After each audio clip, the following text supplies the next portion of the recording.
Ouais, donc l'affaire Epstein qui rebondit doublement aujourd'hui parce que vous le savez, comme on vient de vous le dire, donc Adelita pourra prêter serment avant la fin de la semaine. Pour l'instant, on parle beaucoup de jeudi, hein, voilà. Donc abonnez-vous, cliquez sur la chaîne notification, on essaiera de vous faire vivre ce moment historique en direct. Et puis la deuxième chose, c'est le fait qu'un lanceur d'alerte, un whistleblower, on appelle ça, vient de contacter les démocrates du House Judiciary. Donc, le House Judiciary, c'est ce comité au niveau de la Chambre des représentants qui est en charge de toutes les questions judiciaires. Donc, ce lanceur d'alerte vient de les contacter en leur communiquant évidemment des preuves de ce qu'il ou elle avait à raconter sur ce qui est en train de se passer du côté de Bryan au Texas. Texas, de cette prison, vous savez, que l'on surnomme le Club Med, autour de Ghislaine Maxwell. Donc on va voir ça, mais l'aspect le plus important des révélations de ce whistleblower, c'est que l'administration Trump, vous n'allez pas être surpris, se prépare, en tout cas du côté du camp Maxwell, c'est ce qu'on va demander, non pas une grâce présidentielle, mais une commutation de la peine. Je vous rappelle qu'elle a été condamnée à 20 ans de prison. Et donc, on est en train de préparer le dossier du côté de Ghislaine Maxwell et de ses avocats pour permettre à Donald Trump de la libérer. Donc, comme je vous le disais, voilà, c'est grâce à des nouveaux documents obtenus par le House Judiciary Committee Democrats, mené par Raskin. On va en parler dans quelques minutes. On va voir tout de suite la révélation du oversight. Donc, l'oversight, vous le savez, le oversight, c'est le comité, c'est l'autre comité qui est en charge de cette enquête. L'oversight committee, Thomas, tu peux nous montrer la réaction, on doit la voir juste là en bleu. Le Oversight Committee, c'est eux qui ont permis, par exemple, la publication du Birthday Book pour le 50e Mmh. anniversaire. C'est eux qui ont obtenu tous ces documents-là. Et donc, ils réagissent là-dessus en disant que grâce à ce lanceur, grâce à ceux ou à celles, je ne sais pas, et eux, ils le disent au pluriel, lanceurs d'alerte, ils disent que maintenant, on sait, nous avons les preuves que Maxwell est en train de demander un pardon. En troisième et dernière partie de l'émission, ne le ratez pas, on va parler justement des pardons liés au 6 janvier 2021 que Donald Trump a donné hier soir dans la nuit. Il n'y a pas d'autre... il n'y a pas d'autre mot que de dire ça, que c'était pendant la nuit. Et vous allez voir comment, d'une certaine manière, je vous en parlerai, c'est aussi pour préparer ce moment-là. On va y revenir. Donc, apparemment, Donald Trump se prépare à tout ça. Ghislaine Maxwell, évidemment, vous la connaissez, c'est la complice de Jeffrey Epstein, hein. C'est elle qui servait à recruter ces jeunes filles, ces jeunes adolescentes et qui, après, participaient, on va le dire, il faut dire les choses comme elles le sont, c'est un monstre qui participait à leur préparation sexuelle pour venir satisfaire Epstein et les clients, les amis, le réseau Epstein. Elle a joué ce rôle pendant plusieurs années. Elle a été condamnée à de la prison. Elle est toujours en prison. Et vous le savez qu'elle est devenue une menace pour Donald Trump parce qu'elle connaissait extrêmement bien Donald Trump. D'ailleurs, à ce sujet, quand on parle de Ghislaine Maxwell et de Donald Trump, ça fait partie d'un des dossiers que je vous prépare pour l'enquête interdite, mais je me suis dit que je voulais vous le montrer. Dans la réalité, il existe plus de photos de Ghislaine Maxwell avec Donald Trump que Donald Trump avec Jeffrey Epstein. Et de témoignages, on y reviendra dans une émission prochaine, de non seulement d'événements où Ghislaine Maxwell est seule, sans Epstein, accompagné par Donald Trump, et des témoignages qui nous expliquent que à un moment, Donald Trump était extrêmement intéressé, voire amoureux de Ghislaine Maxwell. On ira un petit peu plus loin. Mais Thomas, si tu peux passer dans ce dossier, parce que vous allez voir le nombre de photographies ensemble au cours des années. Hein, vous voyez quand Donald Trump aujourd'hui, il vous dit, moi, ça fait longtemps que j'ai plus entendu ce nom-là, je ne sais pas trop qui c'est. Vous voyez que la vie sociale de Trump et de son épouse, d'ailleurs, hein, Melania, elle est là en photo sur plusieurs clichés, croise très fréquemment la route de Ghislaine Maxwell. Hein, il faut vraiment, souvent on met toutes les photos avec Epstein. Rappelez ça. Hein. Et ça, c'est que des événements publics où il y a des caméras. Donc, pensez à la multiplication d'autres rencontres à des moments sans caméra. Oui, c'est pas une photo truquée.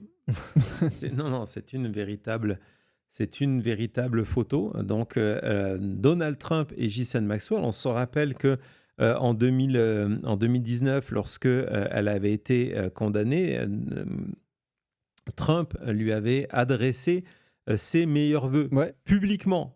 Publiquement, hein, vous voyez. I wish her the best. Exactement. Donc, c'est une réalité. Et c'est une réalité, évidemment, qu'il faut garder en tête, alors que on sait déjà, on se rappelle ce qui s'est passé, c'est que du côté de Trump, on a envoyé Todd Blanche, son ancien avocat, numéro 2 du département de la justice, aller interroger Ghislaine Maxwell, qui a exonéré Donald Trump, et suite à cette exonération, s'est retrouvée transférée, elle était en Floride, vers le Texas, dans ce camp où elle bénéficie, on va voir grâce à ce témoignage de lanceurs d'alerte, elle bénéficie de conditions exceptionnelles de détention. Pourquoi aussi il faut parler de Ghislaine Maxwell? Parce que vous vous en souvenez, la position de Donald Trump, c'est de nous dire en permanence que tout ça, c'est un hoax fabriqué par Joe Biden et par Obama.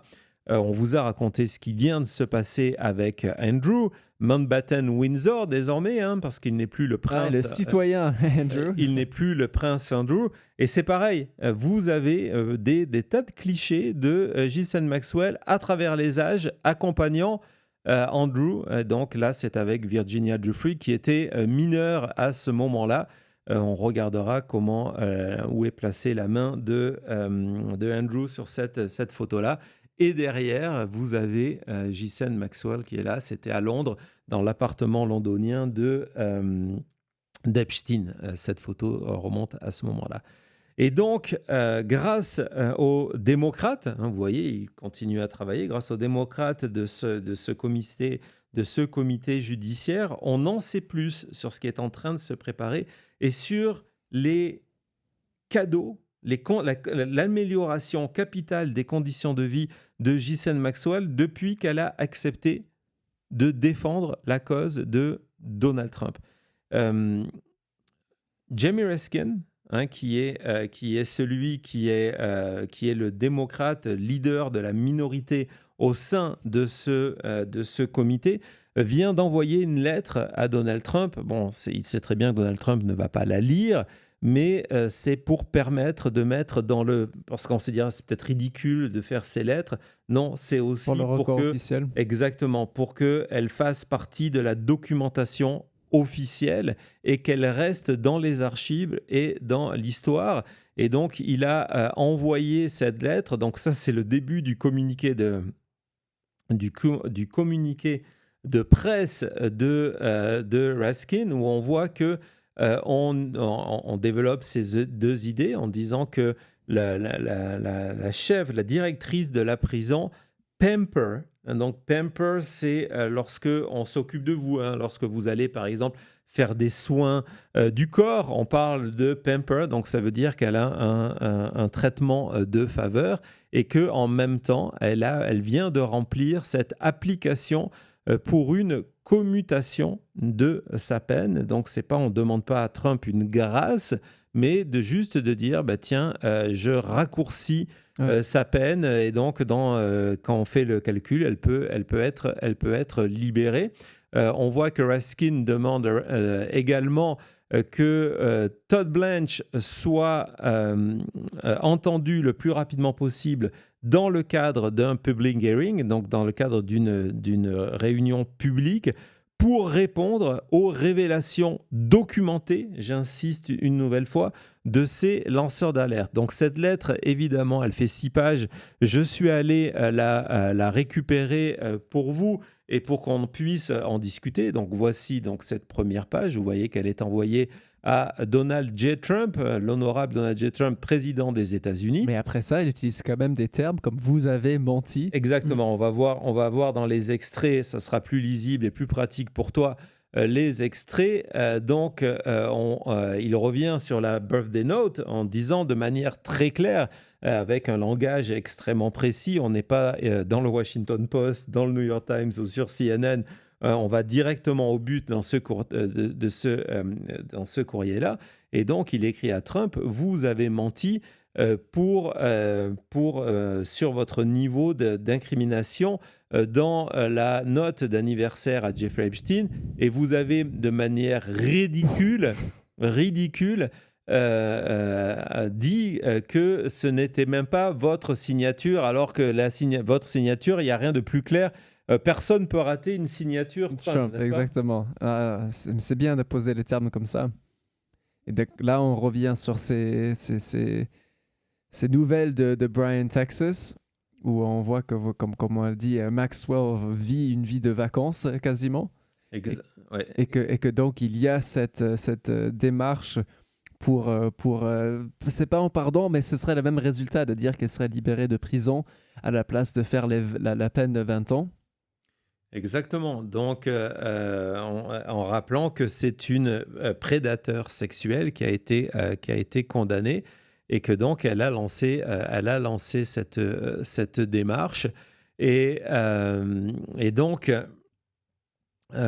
il commence à détailler tout ce qui se passe en expliquant que c'est un véritable scandale, parce que les conditions de vie de Ghislaine Maxwell, elle est déjà dans un centre de détention où elle ne devrait pas être. Hein, soyons clairs, c'est pour des criminels en col blanc qui ont souvent des peines qui sont limitées dans le temps. Donc c'est pour ça qu'ils ont ces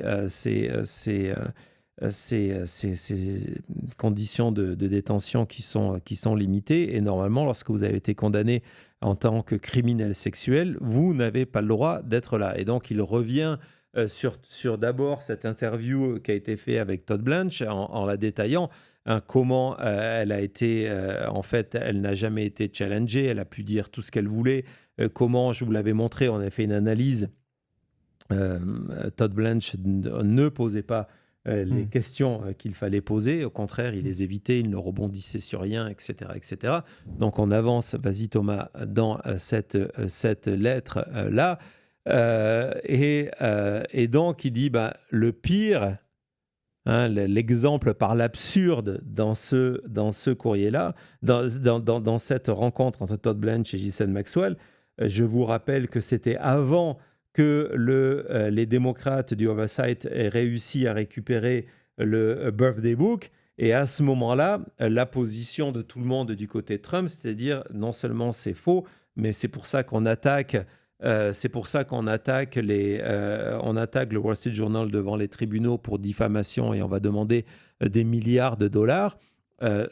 Du coup, même Ghislaine Maxwell était allée dans ce sens-là, en disant qu'il n'y avait rien du président Trump dans le Birthday Book. Ouais. Et 3 semaines après, le Birthday Book, Surprise. tout le monde l'a vu. Hein, on vous avait analysé page par page. Je crois qu'on avait même fait 2 émissions sur le sujet. Donc, on continue dans ce courrier, qui est vraiment formidable, c'est le cas de le dire.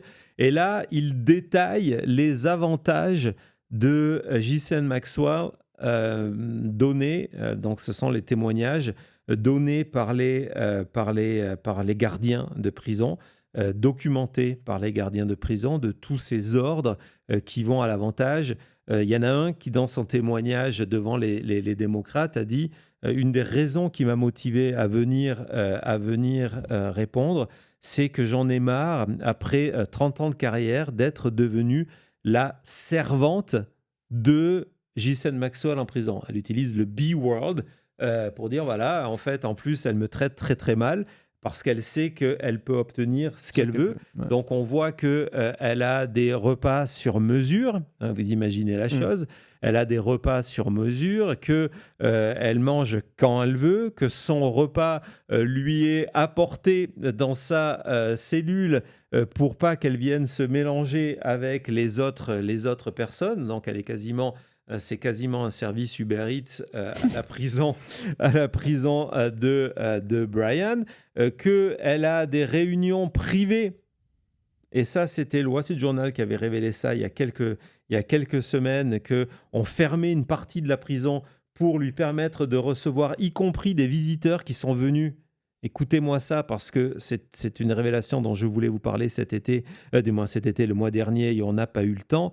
Elle reçoit des visites en hélicoptère. Qui peut venir voir Ghislaine Maxwell en hélicoptère, où on fait fermer les 3/4 de la prison? Il y a des témoignages documentés, on l'apprend dans cette lettre, de visites où on fait enfermer tous les autres prisonniers à des heures où ils ont des activités, que ce soit des récréations, du sport ou du travail. On les renvoie dans leurs cellules, on les enferme pour qu'ils ne voient pas qui sont les personnes qui rendent visite à Ghislaine Maxwell. Si ça, c'est pas suspect, je ne sais plus ce que devrait être suspect. Je ne sais pas ce que tu en penses. C'est fou parce que on dit toujours qu'il y a le mystère et tout ça, Epstein. Et en fait, ça continue. Ça continue. On a des privilèges, des personnages mystérieux. On a des communications secrètes par téléphone et par ordinateur. C'est l'affaire Epstein qui continue. Exactement. Les visiteurs ont le droit de venir avec des ordinateurs, avec des téléphones, ce qui lui permet de communiquer via FaceTime et compagnie avec l'extérieur du monde, ce qui est absolument interdit. Ce sont des révélations documentées, hein. Ce n'est pas un article de presse. Ce sont des gens qui se sont placés sous la loi des protections des whistleblowers, des lanceurs d'alerte. Ce matin, c'est une réalité. On voit que elle a le droit à avoir la secrétaire. Hein, c'est quand même fou. Lorsqu'elle a besoin, elle veut voir certains des documents liés à son cas, on lui fait venir la secrétaire de la directrice de la prison. C'est la directrice qui sert de secrétaire. Exactement. Voilà, c'est what? Elle utilise ça comme c'est complètement fou pour envoyer des emails, etc., etc. Et puis, comme elle était en prison et qu'elle supporte mal la solitude, on lui a donné un chiot. Elle a un chiot pour passer le temps. Et à l'intérieur de sa cellule, on n'a pas le droit, mais elle l'a.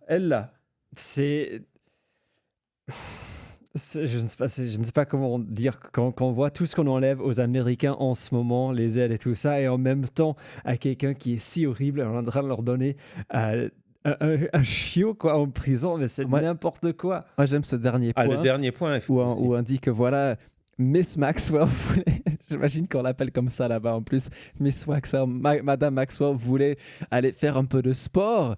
Mais donc, quoi faire? Je sais, en fait, tu pourras aller quand tu veux, même quand ce n'est pas les horaires de sport. Et à la place d'aller faire du sport au centre... Dans les zones réservées aux prisonniers. Dans les zones où tout le monde... Non. Elle va faire son sport dans les zones qui sont réservées pour les employés de la prison, où les employés font du sport, Maxwell aussi. Non, c'est fou. On en sourit, on s'étonne, mais c'est évidemment proprement scandaleux. Et la question... qui sort de ça, c'est se dire, si elle n'avait pas d'informations qui pourraient être désobligeantes à Donald Trump, on va le dire comme ça, elle n'aurait évidemment pas tous ces avantages. Cette multiplication des avantages avec un service pénitentiaire qui est à son service, qui est responsable des services pénitentiaires aujourd'hui. Évidemment, Ah, c'est malade. c'est l'administration Trump. Si l'administration Trump a ordonné, parce qu'évidemment, c'est pas la directrice de la prison qui prend cette responsabilité. Là, c'est pas les gardiennes de la prison qui vont prendre ces responsabilités-là. Ils reçoivent des instructions. C'est parce que on considère que Ghislaine Maxwell est toujours un danger pour Donald Trump et qu'il ne faut surtout pas qu'elle parle ou qu'elle continue. Rappelez-vous ce que nous avait dit Michael Wolff, qui était persuadé que c'était elle qui avait contacté le Wall Street Journal et envoyé la fameuse carte d'anniversaire pour le 50e anniversaire de Epstein. Il ne faut surtout pas qu'elle présente de nouveaux documents. On va terminer, je crois qu'on a une dernière page de... Non, vas-y, c'était ça, là, j'allais oublier. Est-ce que on en a parlé de cette là Oui. Ah oui, quand même. Vas-y, Cody, tu peux y aller. Donc, cette même personne qui est devenue quasiment l'esclave de Miss Maxwell a dit qu'elle a menacé d'autres prisonnières plutôt, que s'ils parlent, même juste s'ils parlent à Maxwell, la parole, ouais. Ils seront transférés à une autre prison, je suppose. Ouais, ça, c'est la directrice. c'est la directrice de la prison. Une prison qui est moins confortable, où ils Bien n'auront sûr. pas le chiot, le repas à volonté et, Dans un le autre spa. état. Voilà. Et Dans un autre état, état. loin de vos familles, etc. On sait très bien ce que ça veut dire. Non, ce sont des menaces extrêmement graves lorsque vous êtes en prison. Et donc, l'avant-dernier extrait, donc on en arrive dans ce qui est dit, c'est la seconde partie de ce quid pro quo, Ouais. en disant, voilà, la première partie, c'est que ces conditions de détention sont devenues les mieux possibles pour quelqu'un qui est encore enfermé. Soyons clairs, il n'y a rien de plus qui est possible si ce n'est la libération. Exactement. Et justement, les démocrates ont obtenu les preuves qu'elle prépare son dossier, qu'elle est en train de remplir cette application pour avoir sa peine qui soit commuée, et donc elle se retrouve libérée le plus rapidement possible. Donc à la fin, pour conclure sa lettre, Jamie Raskin pose une série de questions assez virulentes à Donald Trump. Ouais, tu veux y passer à travers? Vas-y. Ouais, non, déjà, donc, on vient juste de poser tous les termes. Et donc, il demande si, tiens, voilà, la first, c'est est-ce que vous avez parlé d'une potentielle commutation, donc, ou presidential clemency, donc, est-ce que vous avez promis à Maxwell, quand elle a parlé avec Blanche, des avantages comme voilà, d'être libéré? On lui pose la question directement aussi. Est-ce que c'est vous qui avez dit à Todd Blanche ou à quelqu'un d'autre dans l'administration de envoyer Maxwell à Bryan, Texas et d'avoir ce traitement de luxe? Et en troisième, c'est qu'est-ce que Maxwell, sa famille ou ses avocats ont promis à Trump? Voilà, c'est quoi ce quid pro quo? On aimerait tous savoir les réponses à ces questions. Évidemment, on ne s'attend pas que Trump va répondre à cette lettre-là. No, No, I no. look forward to your prompt attention to this matter, sir. Ouais. Very truly yours, Jamie Raskin. J'adore cette formule à la fin en disant « Je suis impatient d'avoir votre retour, monsieur. Vraiment bien à vous, Jamie Raskin. » Non, c'est exactement, c'est vraiment très bien vu comme formulation, mais tu as raison. On sait que Trump ne répondra pas, mais encore une fois, la démarche, c'est de sortir l'information, de la crédibiliser. C'est pas un scoop d'un magazine. C'est non. C'est nous, il y a un programme officiel de protection des lanceurs d'alerte et nous en avons plusieurs. Et ces lanceurs d'alerte-là nous ont donné de la documentation, des preuves qui démontrent que ce régime de faveur, pourquoi ce régime de faveur? Et que voici ce qui se prépare. Et je trouve que le timing est intéressant, alors qu'on vient d'apprendre que donc Adelita sera la 218e signature d'ici la fin de la semaine. L'affaire Epstein n'a pas fini de faire parler. D'ailleurs, on va encore un petit peu en parler dans notre dernier dossier, celui du 6 janvier 2021. C'est une édition spéciale de La Chute. On se retrouve tout de suite après.